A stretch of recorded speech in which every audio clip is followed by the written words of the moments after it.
পর্ব ৮। শান্তিনিকেতনে ৩ মাস থাকার প্রস্তুতি নিয়ে আমরা ৮ই নভেম্বর ২০০৮ কলকাতা যাই। ওখানে একদিন থেকে পরদিন সকালে শান্তিনিকেতন এক্সপ্রেসে 10টায় রওনা দিয়ে দুপুর 1টায় বোলপুর স্টেশনে পৌঁছাই। প্রথমে আমরা রতনকুঠিতে উঠি। কয়েকদিন পর পূর্বপল্লী গেস্ট হাউসে আমাদের জন্য পঞ্চবটিতে থাকার ব্যবস্থা হয় এবং বাকি সময়টা ওখানেই থাকি।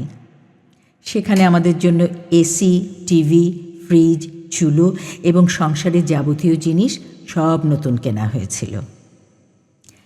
আনিসুজ্জামান একদিন আমাকে বলল, সেখানকার কোনো একটা পত্রিকা বা টিভি বিকেলে তার দীর্ঘ সাক্ষাৎকার নেবে, ফিরবে সন্ধ্যার দিকে। কে সাক্ষাৎকার নেবে তা কিছু বলল না। ঘণ্টা 2 পর দরজায় বেল খুলে দেখে আনিসুজ্জামানের সঙ্গে একজন সুদর্শন মানুষ স্মিত হাসি মুখে দাঁড়িয়ে আছেন। ও জিজ্ঞেস করল, চিনতে পারছ? আমি অবলীলায় বললাম, খুব চেনা চেহারা, কিন্তু নাম মনে করতে পারছি না। ভদ্রলোক সুন্দর একটা হাসি দিয়ে বললেন, আমার নাম সৌমিত্র চট্টোপাধ্যায়। দারুণ লজ্জা পেলাম আমি। এমনিতেই মানুষের নাম খুব ভুলে যাই, ঘটনাও বেশ ভুলি। আনিসুজ্জামান একবার আমাকে বলেছিল, তোমার ভুলে যাওয়ার অসাধারণ ক্ষমতা।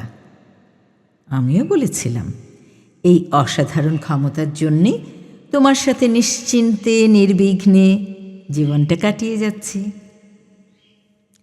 আরেকবার এরকমই এক ঘটনা ঘটল কলকাতাতে। আনিসুজ্জামান কোনো এক পুরস্কার নেওয়ার সময় আমি অনুষ্ঠান স্থলে উপস্থিত ছিলাম। আমার পাশে এসে বসলেন আরেক কিংবদন্তি, অপর্ণা সেন। আমি উচ্ছ্বসিত হয়ে তাকে দেশ পত্রিকার সম্পাদকের সঙ্গে গুলিয়ে ফেলে পত্রিকাটির খুব প্রশংসা করলাম। পরে আনিসুজ্জামান বলল, খুব ভালো হয়েছে। উনি বুঝলেন তুমি দেশ পত্রিকা, সানন্দা, সাগরময় ঘোষ কিংবা অপর্ণা সেন কোনো কিছুই ভালো করে চেনো না। যাই হোক, ঘরে ঢুকে ও বলল সৌমিত্রদাকে কফি খাওয়াতে। কফি খেতে খেতে তিনি বললেন, কফিটা খুব ভালো হয়েছে, কোথাকার? আমি সোজা বলে দিলাম, দাদা, এ তো আপনাদের দেশেরই কফি। উনি বললেন, মনে হচ্ছে না, বোতলটা আনুন তো দেখি। বোতল দেখে বললেন, এটা তো বিলেতের কফি, নেসক্যাফে গোল্ড। বুঝলাম উনি কফির খুব ভক্ত। এরপর থেকে উনি ঢাকায় এলে বা আনিসুজ্জামান কলকাতা গেলে আমি প্রায়ই ওনার জন্য কফি দিয়ে দিতাম। ওর ঘনিষ্ঠ কবি মাসুদ করিমের হাতেও মাঝে মাঝে আমি কফি পাঠাতাম। একবার যখন ঢাকায় এলেন, আমি আনিসুজ্জামানকে কফির একটা বোতল দিয়ে বললাম ঢাকা ক্লাবের গেস্ট হাউসে সৌমিত্রদার রুমে পাঠিয়ে দিতে। পরদিন এক অনুষ্ঠানে দেখা হতেই বললেন, কাল রাতে ঘরে ঢুকে টেবিলের উপর কফি দেখেই বুঝলাম আপনি পাঠিয়েছেন। পরে উনিও একবার তার পছন্দের গান ও কবিতার আবৃত্তি করা 4টি সিডি আমাকে উপহার দিলেন। পঞ্চবটিতে থাকতেই আরেকজনের সঙ্গে পরিচয় হল। তিনি একজন সোপ্রানো, উচ্চ কণ্ঠের গায়িকা, ইতালীয় নাগরিক, নিজেকে রোমান বলে পরিচয় দিতে ভালোবাসেন। ইতালির এক বিশ্ববিদ্যালয়ে মিউজিকের শিক্ষিকা ছিলেন।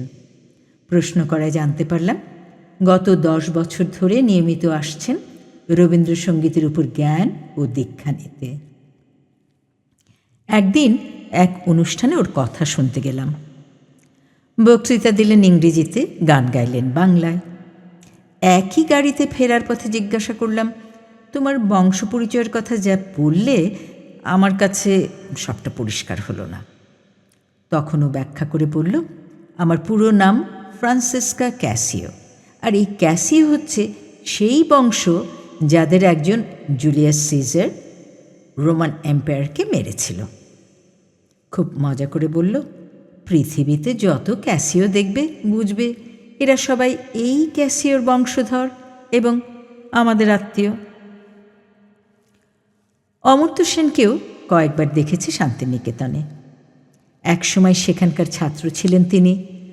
রবীন্দ্রনাথের নিজ হাতে গড়া বিখ্যাত পাঠভবনের ইংরেজির যে শিক্ষক, সেই ললিত কুমার মজুমদার ছিলেন ওনার সরাসরি শিক্ষক। তাকে নাকি উনি প্রতিবার প্রণাম করতে যেতেন শান্তিনিকেতনে এলে। শুনে যেমন ভালো লাগলো তেমনিই বিস্মিত হলাম। এত বয়স এবং প্রাপ্তির পরও নোবেল বিজয়ী এই মানুষটি কতটা বিনয়ী। এই ললিতবাবুর মেয়ে নন্দা আর জামাই সন্দীপ দুজনেই আমাদের খুব পরিচিত ছিলেন। সেই সূত্রে ললিতবাবুকে আমরা কাকাবাবু বলতাম। উনি যখন শুনলেন তার বন্ধু শহীদ মোফাজ্জল হায়দার চৌধুরীর বড় ছেলে আমাদের ছোট জামাই, তখন থেকেই আমাদের খুব স্নেহের চোখে দেখতেন আর প্রায়ই আমাদের বাড়ি পঞ্চবটিতে আসতেন। একদিন রিকশা করে আমায় নিয়ে যেখানে যেখানে মোফাজ্জল হায়দার চৌধুরী থাকতেন, পড়াশোনা করতেন, সব দেখিয়ে দিলেন। মোফাজ্জল হায়দার চৌধুরীর ব্যবহারের উচ্ছ্বসিত প্রশংসা করলেন। শুধু উনিই না, ওর পরিচিত যত লোকের সঙ্গে পরিচয় হয়েছে সবাই ওর ব্যবহার এবং জ্ঞানের গভীরতা নিয়ে প্রশংসা করেছেন।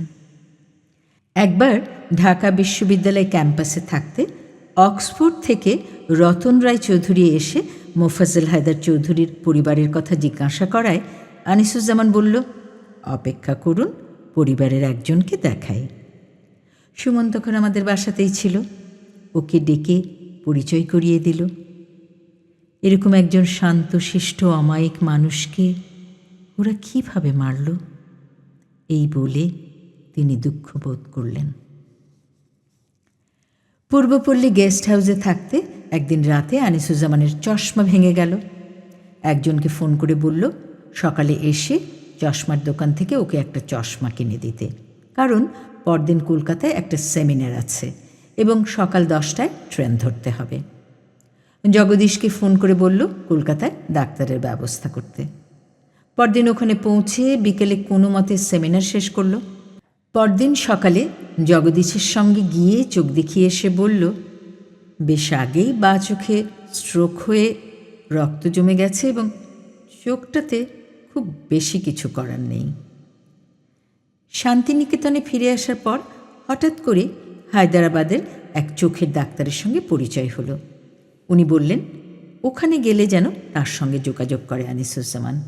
তখনও বলল ডিসেম্বরে ওর একটা সেমিনারে যাওয়ার কথা। অতএব সেই মতো সব ব্যবস্থা হলো। আমাকে কলকাতায় রেখে ও হায়দ্রাবাদ গেল।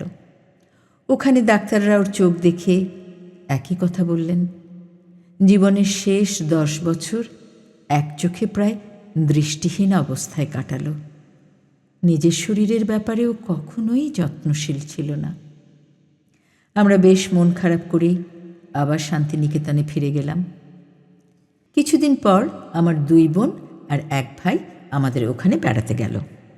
পরে এক ভাগ্নে ও ভাগ্নে বউও গিয়েছিল। মাজার কমলসহ আমাদের বন্ধুদের মধ্যেও কেউ কেউ গেল। শান্তিনিকেতনের বিখ্যাত নন্দন মেলা ও পৌষ মেলা দেখারও সুযোগ হলো সেই সময়। শান্তিনিকেতন সম্পর্কে সবাইকে একটা কথাই বলেছি যে প্রকৃতির সৌন্দর্য আর প্রাণের প্রাচুর্য নিয়েই তৈরি শান্তিনিকেতন। 3 মাসের বেশি সময় ওখানে কাটিয়ে আমরা যখন ফেরার প্রস্তুতি নিচ্ছি তখনই শুনলাম ঢাকায় বিডিআর বিদ্রোহ শুরু হয়েছে। খুব চিন্তিত হয়ে পড়লাম। ঢাকায় ফিরে খুব থমথমে অবস্থা দেখলাম। কোনো মতে বাসায় আসার পর ছেলেমেয়েরা আমাকে না জানিয়ে আনিসুজ্জামানকে বলেছিল পরদিন আমার 70তম জন্মদিন উপলক্ষে সারপ্রাইজ দেবে বলে সবাইকে দাওয়াত করে বসে আছে এবং হল ভাড়া সহ সব আয়োজন সম্পন্ন। কিন্তু তারা দ্বিধাগ্রস্ত। এই পরিস্থিতিতে কোনো আনন্দ উৎসব করতে তাদের মন সায় দিচ্ছিল না, আবার আয়োজনও বাতিল করতে চাইছিল না। শেষ পর্যন্ত কোনো মতে সেই আয়োজন সম্পন্ন করল। সে বছর জুলাই মাসে সাম্যর প্রথম জন্মদিন। তখন ঘটা করেই আয়োজন করল আনন্দ। আমার জন্মদিনের মতো এবারেও মনে হয় প্রকৃতি বাদ সাধল। আগের দিন থেকেই প্রচুর ঝড় বৃষ্টি হলো। আনন্দ যখন বিকেলে পরিদর্শনে গেল তখন দেখে হল প্রায় 4 ইঞ্চি পানির নিচে। আমাকে ফোন করে বলল অনুষ্ঠান করার কোনো উপায় নেই। আমার মন খুব খারাপ হলো। হঠাৎ মনে হলো আমার ভাগ্নি শেলির বাসায় যেখানে আমাদের বিবাহবার্ষিকীর অনুষ্ঠান হয়েছিল সেখানে তো করা যেতে পারে। তাদের সঙ্গে কথা বলে নিশ্চিত হয়ে পরে আনন্দকে জানালাম। আনন্দ 2 ঘন্টার মধ্যে নতুনভাবে ডেকোরেটর ডেকে খাবার এক জায়গা থেকে অন্য জায়গায় এনে সব আয়োজন করে সবাইকে পরিবর্তিত জায়গার খবর দিয়ে অনুষ্ঠান কোনো মতে শেষ করল। সেই বছর অগাস্টে আনিসুজ্জামান প্রথমবারের মতো অস্ট্রেলিয়া গেল। সিডনিতে বাংলা একাডেমি অস্ট্রেলিয়া আয়োজিত বাংলা বইমেলার প্রধান অতিথি হিসেবে অংশ নিতে সে যায়। মেলবর্নেও গেল কিছু অনুষ্ঠানে অংশ নিতে। তখন সেখানে আমার 2 বোনপো ভাইপো থাকত। কয়েকদিন ওখানে ঘুরে বেরিয়ে ভালো সময় কাটিয়ে ও দেশে ফিরল। ডিসেম্বর মাসে আমরা সবাই মিলে 2-1 দিনের জন্য কোথাও বেড়াতে যাবার পরিকল্পনা করলাম। এই খবর পেয়ে লিটু সাভারে অবস্থিত তাদের বংশী বাড়িতে গিয়ে থেকে আসতে বলল। সবাই মিলে সব জিনিসপত্র নিয়ে গাড়ি এপারে রেখে আমরা একটা বড় বোটে করে বংশী নদী পার হলাম। এত কাছে, এত সুন্দর জায়গা আর মনোরম পরিবেশ আমরা সবাই খুব উপভোগ করলাম। পরের বছর 2010 সালের শীতেও আরেকবার সবাই মিলে ওখান থেকে ঘুরে এলাম। সেই বছরই এপ্রিলে সাত্তারের বিয়ে উপলক্ষে আমরা সবাই কুমিল্লা যাই। আমাদের কাছেও বড় হয়েছিল আর পরে বেঙ্গল ফাউন্ডেশনে কাজ করত। এর আগে জানুয়ারি মাসে অরুণী মেলবর্নের মনাশ বিশ্ববিদ্যালয় বায়োমেডিক্যাল সায়েন্স নিয়ে পড়তে গেল। যাওয়ার আগে ও এ লেভেলের একটা পরীক্ষা রিটেক দেওয়ার আবেদন করেছিল। সেই পরীক্ষার তারিখ পড়ল ঠিক যেদিন ওর ফ্লাইট ছিল সেই দিনই। ফলে পরীক্ষার হল থেকেই ওকে বিমানবন্দরে যেতে হলো। আনিসুজ্জামান খুব চিন্তিত হয়ে পরীক্ষার হল থেকে পরীক্ষা শেষ হবার সঙ্গে সঙ্গে ওকে নিয়ে এয়ারপোর্টে গেল। রায়হান, রুচি আর আমি সঙ্গে ছিলাম। আগে থেকেই সেই সময় ডেপুটি স্পিকার কর্নেল শওকত আলীর মাধ্যমে এয়ারপোর্টে বলে রাখা হয়েছিল। ফলে শেষ সময় উপস্থিত হয়েও রায়হান আর অরণির প্লেন ধরতে খুব বেশি অসুবিধা হয়নি। ওই বছরে আনিসুজ্জামানের আবারও অস্ট্রেলিয়া যাবার সুযোগ হয়। এবার ইউনিভার্সিটি অফ ওয়েস্টার্ন সিডনির আমন্ত্রণে গেল দ্য বেঙ্গলি আইডেন্টিটি শীর্ষক প্রবন্ধ উপস্থাপন করতে। যাবার আগের দিন আমেরিকা থেকে ফিরল। আনন্দ পরে হিসেব করে বলল, আব্বা 85 ঘন্টার মধ্যে প্রায় 50 ঘন্টা প্লেনে আর এয়ারপোর্টে কাটিয়েছে। 73 বছরের একটা মানুষকে কতই আর বলা যায়। মেলবর্নে ভাগ্নে ভাগ্নিদের পাশাপাশি এবার নাতনিও আছে, ফলে সেখানে এবারেও গেল। আমার ভাইপোর সদ্যজাত ছেলের হাতে খড়িও দিয়ে এলো। এর মধ্যে আনন্দ সাম্যকে স্কুলে ভর্তি করার চেষ্টা শুরু করলো। ভালো স্কুলের পাশাপাশি দূরত্বের কথা বিবেচনা করে স্যার জন উইলসন স্কুলে ভর্তি করার চিন্তা করল। ফর্ম যেদিন দেবে খুব সকালে স্কুলে গিয়ে হাজির হলো। গিয়ে দেখে লোকজন রাত থেকেই লাইন দিয়ে বসে আছে। ফলে সিরিয়ালে বেশ পিছনের দিকে থাকলো এবং ভর্তি হওয়া বেশ কঠিন হয়ে পড়ল। পরে প্রতিবেশী আজিজ তার পরিচিত বিভিন্ন জনের সহায়তায় সাম্যকে ভর্তি করার ব্যবস্থা করল। 2011 শুরুটা হলো কিছু ভালো সংবাদে। অলয় মেলবর্নের মনাশ বিশ্ববিদ্যালয়ে কম্পিউটার সায়েন্সে পড়তে যায়। 2 ভাই বোন একই সঙ্গে থাকার এবং একই বিশ্ববিদ্যালয়ে পড়ার সুযোগ পাওয়ায় বাবা মার সঙ্গে আমরাও নিশ্চিন্ত হই। সেই উপলক্ষে রুচিরা অস্ট্রেলিয়া গেল। অরুণী তো আগেই ছিল সেখানে। ওরা যাবার পরপর আনন্দর দ্বিতীয় সন্তানের আগমনের খবর পাওয়া গেল। মাস 3 পর জানা গেল তাদের মেয়ে হবে। কাকতালীয়ভাবে আমার ছেলে মেয়েদের সবারই এক ছেলে ও এক মেয়ে। এবারেও মেয়ে হবে জেনে দারুণ খুশি হলাম। ফেব্রুয়ারি মাসে আনন্দ সাম্যর হাতে খড়ির আয়োজন করল। ঠিক করল চট্টগ্রাম বিশ্ববিদ্যালয়ে আমাদের এক সময়কার প্রতিবেশী নোবেল বিজয়ী ডক্টর মোহাম্মদ ইউনুসকে দিয়ে হাতে খড়ি করাবে। আনিসুজ্জামান যোগাযোগ করল এবং আনন্দ ওকে দাওয়াত দিয়ে এলো। মায়ের গর্ভে বসেই ভাইয়ের হাতে খড়ির সাক্ষী হবে বোন, এই ভেবে আমার খুব ভালো লাগলো। 11 তারিখ সাম্যর হাতে খড়ি হলো। আনিসুজ্জামানকে বাদ দিয়ে অন্য কাউকে দিয়ে হাতে খড়ি করানোর জন্য আনন্দের বন্ধুরা কেউ কেউ ওকে সমালোচনা করল। তবে আনন্দ ঘরের মানুষ দিয়ে হাতে খড়ি করার পক্ষে খুব বেশি যুক্তি দেখল না। তার ঠিক পরপর ইউনুস ভাই একটা বড় বিতর্কে জড়িয়ে পড়লেন। আমাদের মন খুব খারাপ হয়ে গেল।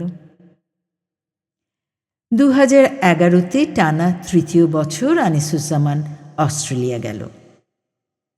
মেলবোর্নের মনাশ ইউনিভার্সিটিতে রবীন্দ্রনাথের সার্ধশতবার্ষিকী উপলক্ষে আয়োজিত সেমিনারে the world of Rabindranath Tagore a glimpse শীর্ষক ভাষণ দিতে ওকে আমন্ত্রণ জানানো হয়। একে তো আমার 2 নাতি নাতনি ওখানে ছিল, তার উপর রুচিও তখন গিয়েছিল বাচ্চাদের কাছে। ফলে এবার আমিও সঙ্গী হই। আনিসুজ্জামান মেলবোর্নে এবারেও আমার এক বোনপুর ছেলের হাতে খড়ি দিল, সঙ্গে তার এক খালাতো বোনেরও। ওখান থেকে ক্যানবেরা সিডনি হয়ে প্রায় 1 মাস ঘুরে বেরিয়ে আমরা দেশে ফিরি। যাবার আগে মে মাসে কলকাতার এশিয়াটিক সোসাইটির পণ্ডিত ঈশ্বরচন্দ্র বিদ্যাসাগর স্বর্ণফলক লাভ করে আনিসুজ্জামান।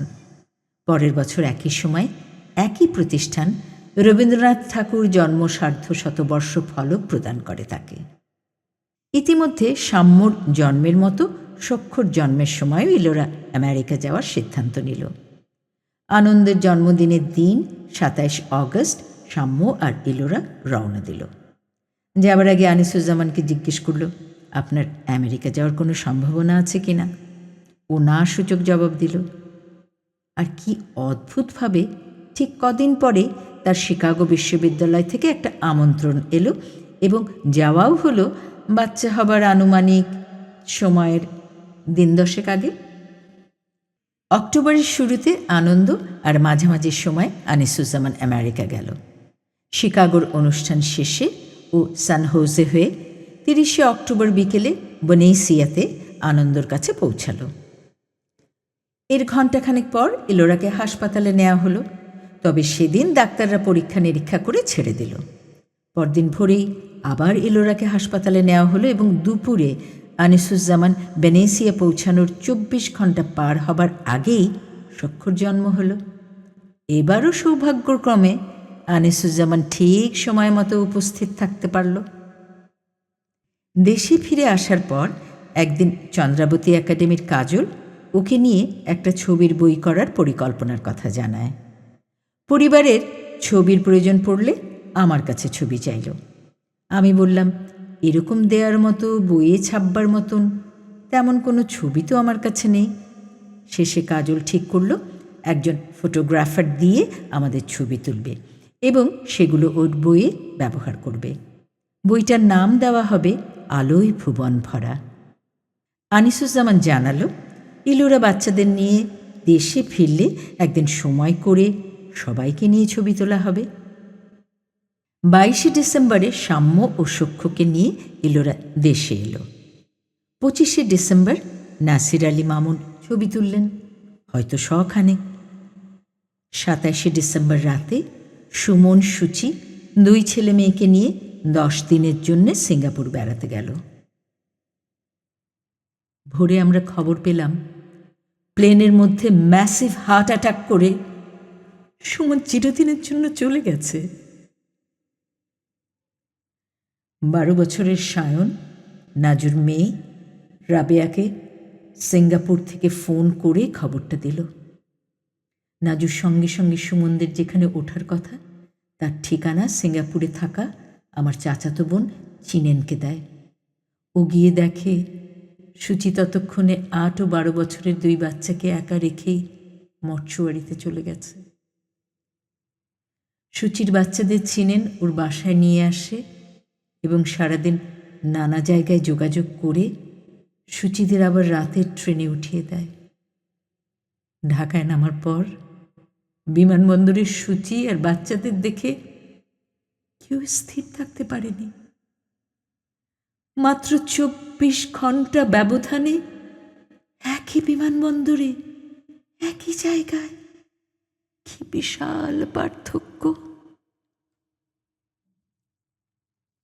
এর আগে সকাল হতে হতে সিঙ্গাপুর এম্বাসিও খবর পেয়ে সেখানে সাহায্যের হাত বাড়িয়ে দেয়।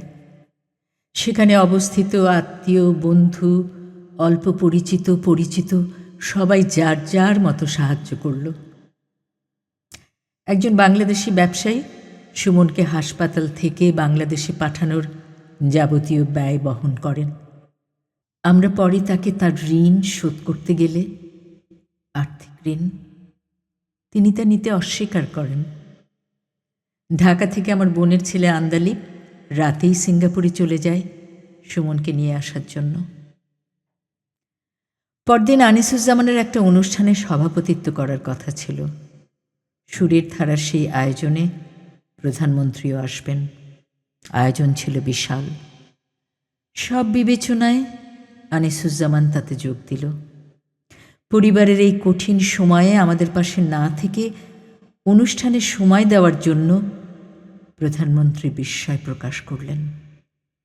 সেই সঙ্গে পরদিন বাংলা একাডেমিতে প্রধানমন্ত্রীর আরেক অনুষ্ঠানে না যাবার ব্যাপারেও তাকে পরামর্শ দিলেন। অনুষ্ঠান থেকে ফিরেই আনিসুজ্জামান এয়ারপোর্টে গেল সুমন ফিরবে বলে। পরিবারের পক্ষ থেকে আনন্দ আনুষ্ঠানিকভাবে তার দুলাভাইয়ের মরদেহ গ্রহণ করল। রাতে সুমনকে নিয়ে যাওয়া হলো সুমনের নানা সৈয়দ আজিজুল হকের বাসায়। সারা রাত রাখা হলো সেই ঘরে যেখানে তার হলুদের অনুষ্ঠান হয়েছিল। পরদিন সকালে সুমনকে কিছু সময়ের জন্য তার নিজের বাসায় নেওয়া হলো।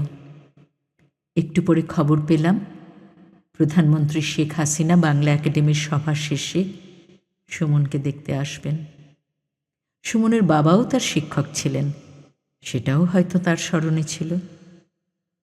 উনি বেশ কিছুক্ষণ পাশে থেকে সূচিকে সান্ত্বনা দিয়ে সুমনকে দেখে আমাদের সঙ্গে কথা বললেন।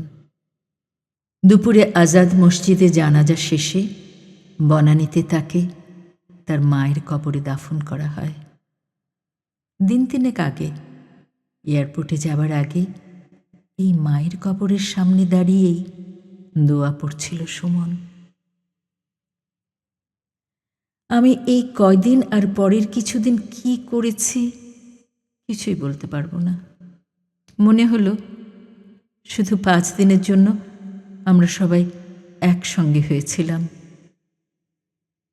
সখ্য দেশে ফিরল আর সুমন চলে গেল।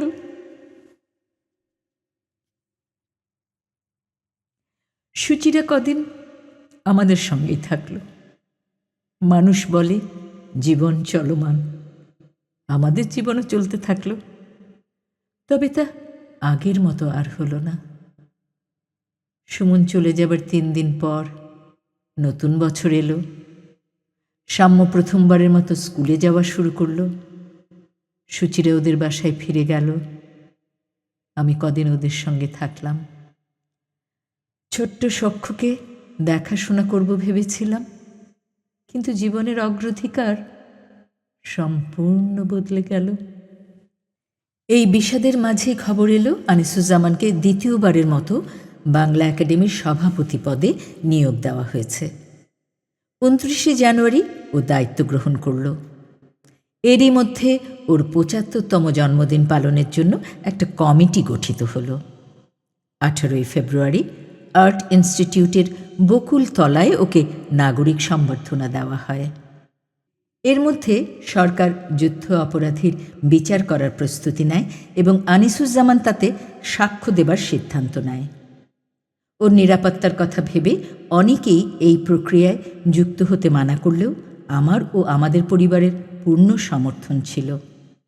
মে মাসে ও যুদ্ধ অপরাধে অভিযুক্ত সালাউদ্দিন কাদের চৌধুরীর বিরুদ্ধে সাক্ষ্যদান করে।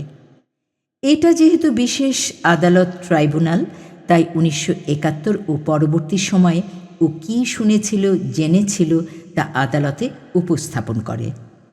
উদ্ধত অত্যাচারী এই মানুষটিকে দেখা ও আদালতের অভিজ্ঞতা অর্জনের উদ্দেশ্যে আমি সেদিন আনিসুজ্জামানের সঙ্গে যাই।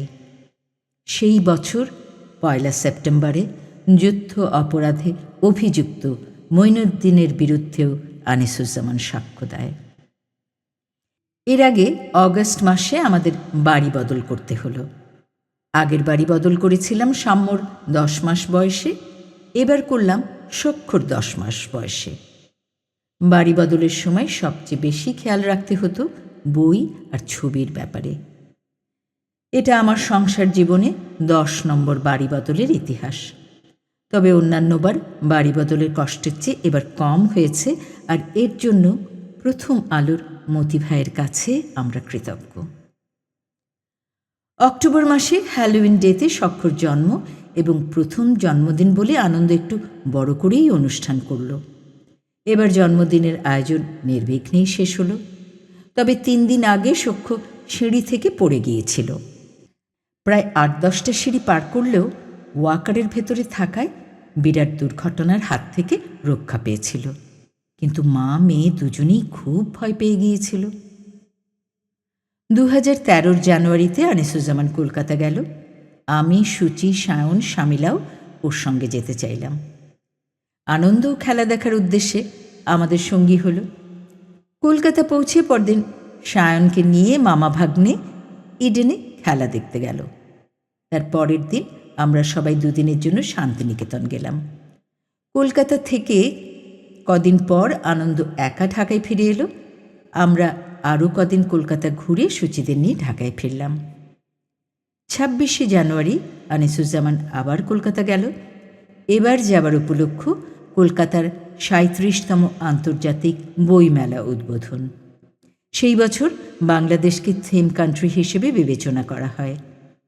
পশ্চিমবঙ্গের মুখ্যমন্ত্রী মমতা ব্যানার্জি ও আমাদের অর্থমন্ত্রী মোহিত ভাইয়ের উপস্থিতিতে আনিসুজ্জামান মেলা উদ্বোধন করে। 1997 সালে শেষবার যখন এই বইমেলায় বাংলাদেশকে থিম কান্ট্রি করা হয়েছিল, তা উদ্বোধন করেছিলেন আমাদের প্রধানমন্ত্রী শেখ হাসিনা। সেই বছরের মে মাসে contemporary Tagore and the world বইটির প্রকাশকালে আনিসুজ্জামান দিল্লি গেল। ভারতের তৎকালীন রাষ্ট্রপতি প্রণব মুখার্জিকে বইটির প্রথম কপি উপহার দেওয়া হয়। 2011 সালে রবীন্দ্রনাথ ঠাকুরের 150 বছর পূর্তি উপলক্ষে ঢাকায় আয়োজিত সেমিনারে পড়া প্রবন্ধগুলোর সংকলন ছিল এটি, যা ইউপিএল প্রকাশ করে। অক্টোবরে কলকাতার নেতাজি সুভাষ মুক্ত বিশ্ববিদ্যালয় আনিসুজ্জামানকে সম্মানসূচক ডিলিট প্রদান করে। 2014 জানুয়ারিতে আমরা সপরিবারে কক্সবাজার যাই। আনিসুজ্জামানের জন্মদিন উপলক্ষে হোটেল সিগালের মালিক ও আমাদের অনুজু মাসুম আমাদের 3 রাত 3 সুইটে থাকার কুপন দিয়েছিল। আমরা সেটা সদ্ব্যবহার করলাম। ইলোরার বাবা অসুস্থ থাকায় শেষ পর্যন্ত ও আর সখ্য যেতে পারল না। আনন্দ 5.5 বছরে সাম্যকে নিয়ে এই প্রথম কোথাও একা গেল। আমরা খুব ভয় ছিলাম, তবে সাম্য কোনোই বিরক্ত করেনি। 4 দিনের বেশি সময় সে বেশ ভালোই ছিল। খুব সম্ভবত এটাই ছিল 3 ছেলে মেয়ে ও তাদের পরিবার সহ আমাদের সবার শেষবারের মতো কোথাও একসঙ্গে যাওয়া। ফিরে আসার কদিন পর আনিসুজ্জামান রুখে দাঁড়াও বাংলাদেশের পক্ষ থেকে দিনাজপুর ঠাকুরগাঁও গেল। সেখানে নির্বাচনের দিন সংখ্যালঘুদের উপর অত্যাচার হয়েছিল বলে খবর বেরিয়েছিল। ডক্টর সারওয়ার আলী, সুলতানা কামাল, আবেদ খান সহ আরও বেশ কজন সেই যাত্রায় সঙ্গী হয়েছিল। নিপীড়িতরা অনেক অভিযোগ করেন এবং দেশ ছাড়ার প্রচ্ছন্ন আভাস দিলে আনিসুজ্জামান এই চিন্তা না করার জন্য তাদের অনুরোধ করে। একই দিনে খুব ভোরে ঢাকা থেকে রওনা দিয়ে আবার সেই সন্ধ্যায় ঢাকার পথে রওনা দিয়ে গভীর রাতে বাসায় ফেরে। এর পরপরই গুরুতর অসুস্থ হয়ে পড়লে হাসপাতালে তাকে ভর্তি করা হয় এবং হার্টে ব্লক ধরা পড়লে পরের মাসে অপারেশন করে স্ট্যান্ট বসানো হয়। এর আগে 25শে জানুয়ারি ভারত সরকার আনিসুজ্জামানকে পদ্মভূষণ সম্মাননা প্রদানের কথা ঘোষণা করে। ঘটনার আকস্মিকতায় আমরা হতবিহ্বল হয়ে পড়ি। সেদিন আমরা মোহিত ভাইয়ের জন্মদিন উপলক্ষে তার বাসায় দাওয়াত খেয়ে মাত্র বের হয়েছি। পথে একজন বাসস্বর অফিস থেকে ফোন করে জানালেন আনিসুজ্জামান পদ্মভূষণ পেয়েছে। ও বলল, কোন আনিসুজ্জামান কে জানে। এর আগের বছর রাষ্ট্রপতি জিল্লুর রহমানের মৃত্যুর পর আনিসুজ্জামান রাষ্ট্রপতি হচ্ছে এরকম একটা খবর বেরিয়েছিল। দৈনিক ইত্তেফাক সহ আরও কয়েকটি কাগজ সেই সম্ভাবনার কথা ফলাও করে প্রচার করে। সুতরাং আনিসুজ্জামান এবারেও খবরটা সত্য নয় বলেই ধরে নিল। একটু পরেই শান্তিনিকেতন থেকে যখন মায়াবী ও অর্ঘ্য ফোন করে নিশ্চিত করে যে ওরা কলকাতার কোনো এক টিভি চ্যানেলে তা দেখেছে, তখন আনিসুজ্জামান আনন্দকে ফোন করে বলল ইন্টারনেটে দেখতে এমন কিছু পাওয়া যায় কিনা। আনন্দ কিছু নিশ্চিত করতে পারল না। মোহিত ভাইকে ফোনে কথাটা বলতেই উনি গাড়ি ঘুরিয়ে আবার তার বাসায় যেতে বললেন। খবর নিশ্চিত না হয়ে মোহিত ভাইয়ের অনুরোধে আনিসুজ্জামান একটা কেকও কাটল। রাতে বাসায় ফেরার কিছুক্ষণ পরেই ভারতের প্রধান কিছু পত্রিকা ও তাদের বরাতে আমাদের টিভি চ্যানেলগুলোর স্ক্রলেও খবরটা আসতে থাকলে আমরা এই ব্যাপারে পুরোপুরি নিশ্চিত হই। এর কিছুদিন পর আনিসুজ্জামান ও আমি আগরতলা যাই। সেখানকার বইমেলার উদ্বোধনী অনুষ্ঠানে তাকে বিশেষ অতিথি করা হয়। শারীরিক অসুস্থতার কারণে এবং মাত্র কদিন আগে ওর অপারেশন হওয়ায় ও কিছুটা দ্বিধাগ্রস্ত ছিল, কিন্তু আমি ওকে কিছুটা কষ্ট হলেও যেতে উৎসাহিত করি। আমার সবসময় মনে হতো আমাদের স্বাধীনতার সময় সবার আগে আমাদের সাহায্যে এগিয়ে এসেছিল ত্রিপুরা ও আগরতলা, সুতরাং তাদের যে কোনো ডাকে আমাদের সাড়া দেওয়া উচিত। পদ্মভূষণ সম্মাননা গ্রহণ করতে 29শে মার্চ আনিসুজ্জামান ও আমি দিল্লি যাই। ইলোরা সেই সময় ওর বাবার চিকিৎসার প্রয়োজনে সিঙ্গাপুর গিয়েছিল সখ্যকে নিয়ে। সাম্য ঢাকায় একা থাকবে এই চিন্তা করে আনন্দ খুব সংক্ষিপ্ত সফরে যায়। 30 তারিখ ও দিল্লি গিয়ে পরদিন অনুষ্ঠানে থেকে আবার 1 তারিখেই ঢাকা ফিরে আসে। আমরা ফিরি 2রা এপ্রিল।